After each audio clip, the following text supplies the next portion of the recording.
folks, Joe D here. How are you? Thank you for joining me in another video here on my channel, Joe DeSanto Insights, as it's called now. Used to be Play Louder if any of you watched some of my other videos.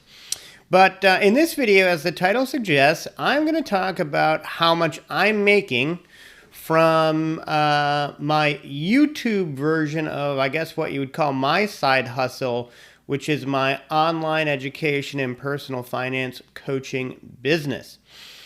Now, I'll be honest with you, like, I've been at this side, let me explain, I guess, my overall scenario real quick. So if you're new to my content, new to me, I used to live in Los Angeles and I owned a production and post-production company along with some partners, my closest friends. That company is still going. It's called Therapy Studios. Here, I'll bring it up here on the old browser so you can see. We made a mix of television commercials, feature films, web content, music videos, you name it. Mostly in the post-production space. Now, our production company, we started to make some original content, and we produced mostly documentaries. We produced a really cool documentary called Transcendent Man, which is about Ray Kurzweil and AI. Released that in 2011, did really well, but it's more relevant today than ever before. I'll put a link in the description. You should check it out. After that, we ended up hooking up with Dave Grohl and made a documentary called Sound City, and then that led us to us co-producing an HBO series called Sonic Highways with Dave. I think it came out in like late 2014, 2015. So production and post-production, we had, kind of at our general average height, about 30, 35 employees. When we were making that HBO show, we were up to about 60 employees for over a year. But I left that after we had our son, and my wife and I realized how much darn work children are. I was like, I don't think I can do both. Some people can. I couldn't. I'm a little bit of a control freak. And we sold out of the business. My partners cashed me out. They were really gracious and cool about it. So cool, they actually hired me to stay on as a CFO, just on a retainer basis, which started my new career. I made this change from, it's kind of ironic. Some people want to change from the corporate world to being a consultant or solopreneur, which I totally recommend. I think it's a good move. I moved from being a business owner of a larger brick and mortar business to being a consultant and solopreneur, and embarked on trying to figure that out. Now, most of my money I make on a monthly retainer basis, either being a fractional CFO for small businesses, and also I will do that basically exact same work, the work of a CFO, but I do it for high-income individuals. And when I do that, I tend to call it being their business manager. That's more commonly what the term is used if you're doing that kind of work for an individual. So I am now a fractional CFO and business manager. But along the way, my original thought was, hey, I was reading blogs. I bought into the FIRE thing. I bought into the laptop lifestyle thing and all that jazz. And I've lived it out, and I'm happy for it. So I shouldn't say it negatively. But at the time, blogs were big. We left about 7 years ago. I started building the blog in like 2020. And I embarked on becoming an authority blogger, and the way you made money there was affiliate marketing. You sold courses, maybe you did display ads, you sponsored content, all that. So, and I've made some money doing all of that. I want to make another video about my side hustle. I kind of call my website my side hustle now, because predominantly I make, the majority of the money I make through this, kind of paid monthly retainer consulting.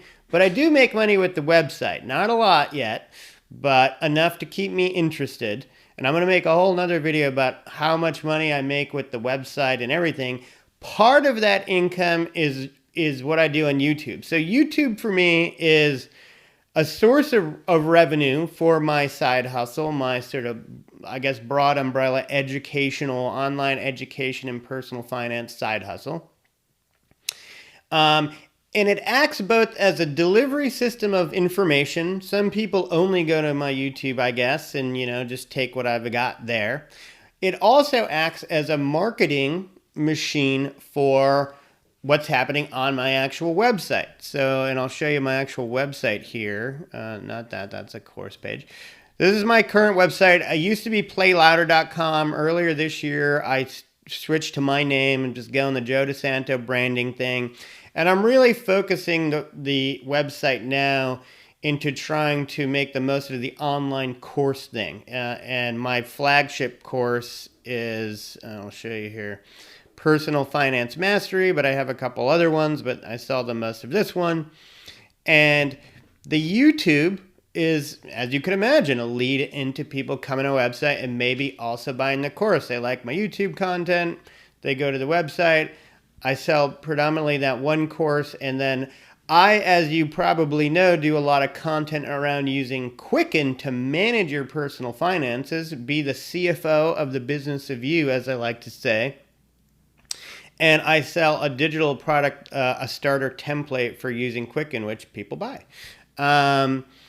But if I could go back, I'll be honest with you, if I could go back and start over, I would not do the blog, and I would have just focused solely on YouTube.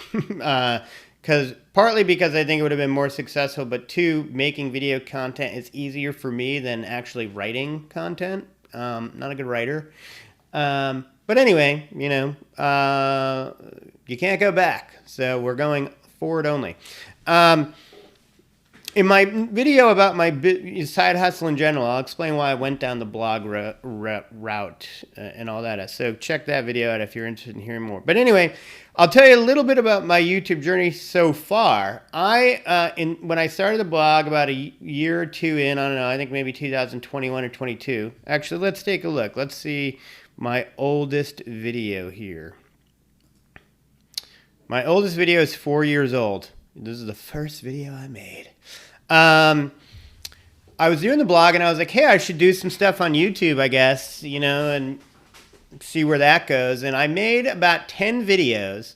And my theory was, well, I'll just make videos that, correlates to my personal finance content on my website. And I'll embed the video there, and I'll have kind of a video version, and you'll have the blog version, and so on. So I made 10 videos, and you can see the first 10 here about, creating a corporation, understanding real estate profits, blah, blah, blah. And one of the videos I made was this, manage your finances using Quicken. And that video has just about 100,000 views. And you can see it might have had a little more hair back at that point too. Anyway, getting sensitive about the hair, I'll be honest with you. So I made the 10 videos, and then I was like, man, it's a lot of time to make these videos. My goal, too, when leaving the bigger company was to have more free time to spend with my family. So I'm very conscious about, I can't work 80 or 90 hours a week again. My goal is to not do that. So I got to cut myself off, basically. So I do what I can do in the time that, I'm willing to spend working. But anyway, so I didn't make any more videos, and I didn't really think much about YouTube. And then a couple years later, I got an email from YouTube saying, hey, congratulations, you're monetized. You can get paid for your videos now. And I was like, oh, wow, well, that's cool. And honestly, at that point, I was even more kind of tired of writing blog content. So I'm like, maybe we should get back to this video thing. I was saying that to my wife, by the way, who's basically my business partner in all this. And we were like, yeah, maybe we should. And then we were like, well, which video did the best? And the video was Quicken. So I was like, well, maybe we should make more videos about Quicken, because apparently out of all my videos, people like that one the most. So I started making how-to videos on how to use Quicken. And that's pretty much what got me up to the 5,700 subscribers I have today. People that are trying to figure out Quicken, trying to figure out their personal finances, need help, and my videos help them, which is awesome. I never intended to become the Quicken guy. I feel like in some ways I am. Watch, how to use Quicken. So if you go on YouTube and search how to use Quicken, look what comes up. If I go on Google, which is kind of crazy,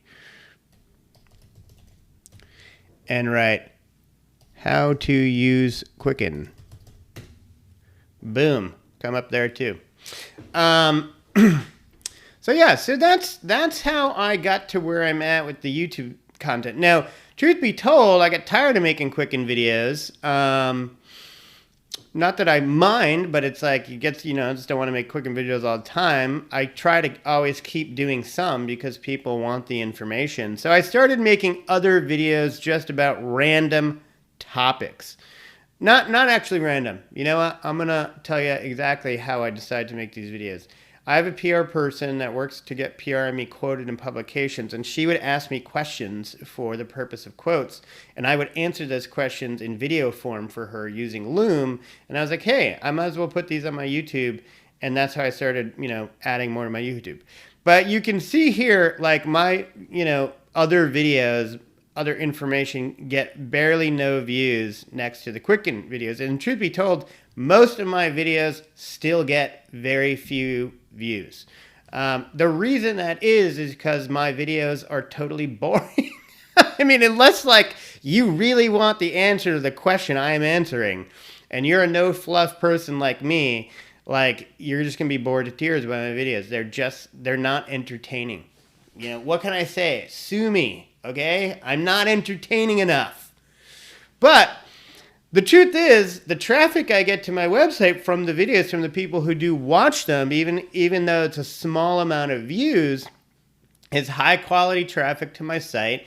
There are people that like my content, and those people do end up either booking a phone call with me, which you can do on my site to get help.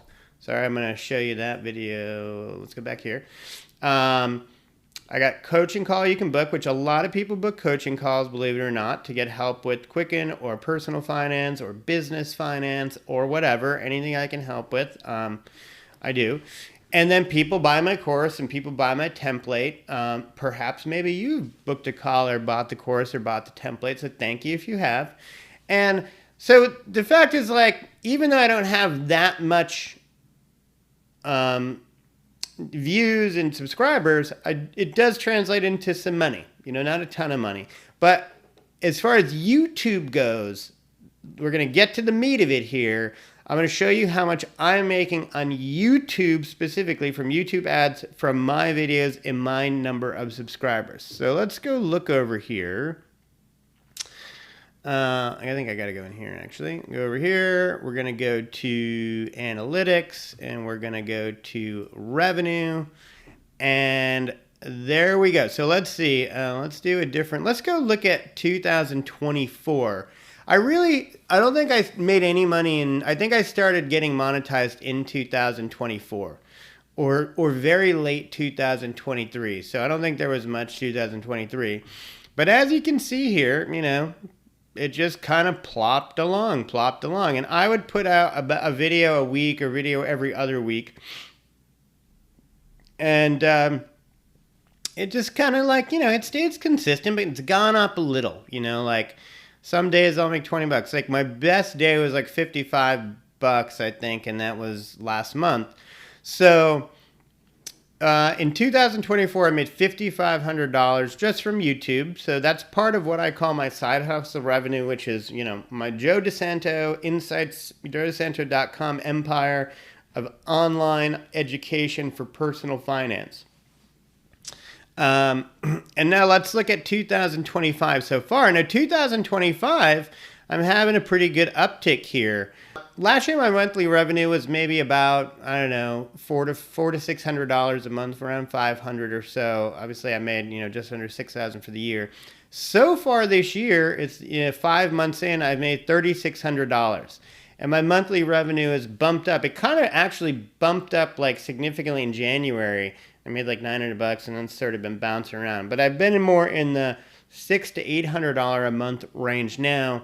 So in 5 months, I've made $3,600. Let's do a little math there. 3,600 divided by 5. If I times that by 12, maybe I'm on track to make $8,600 this year, 9,000, maybe 7,000. We'll see how it goes.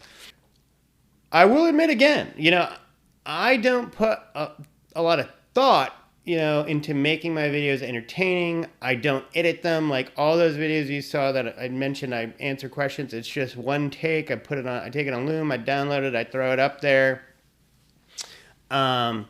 I use vidIQ to help me make some thumbnails, because thumbnails are honestly take longer to make than the video. I now have an assistant, a part-time assistant that actually helps me make the thumbnails. Do we put a lot of time in sophistication into thumbnails? No. Should we? Yeah. Should I, think about what videos I'm going to make and try to make them more entertaining? Yes. Do I? No. The reason I don't is because all that extra work just takes time. And as I said, I only have so much time, and I can't be, I could work 100 hours a week on YouTube if I wanted, and I probably would actually do way better at it. But I've chosen to work less in my life at this stage of my life while my son's young, and who knows, maybe forever, and that's a priority for me. That said, my wife is an actual award-winning editor, and she edited many of those very expensive, high-level projects that I mentioned earlier. It crushes her soul to see my crappy videos. So she's like, babe, I'm going to help you make these videos better. I got to do something. I just can't stand by and watch you humiliate yourself in this way. We are better than this video that you're making.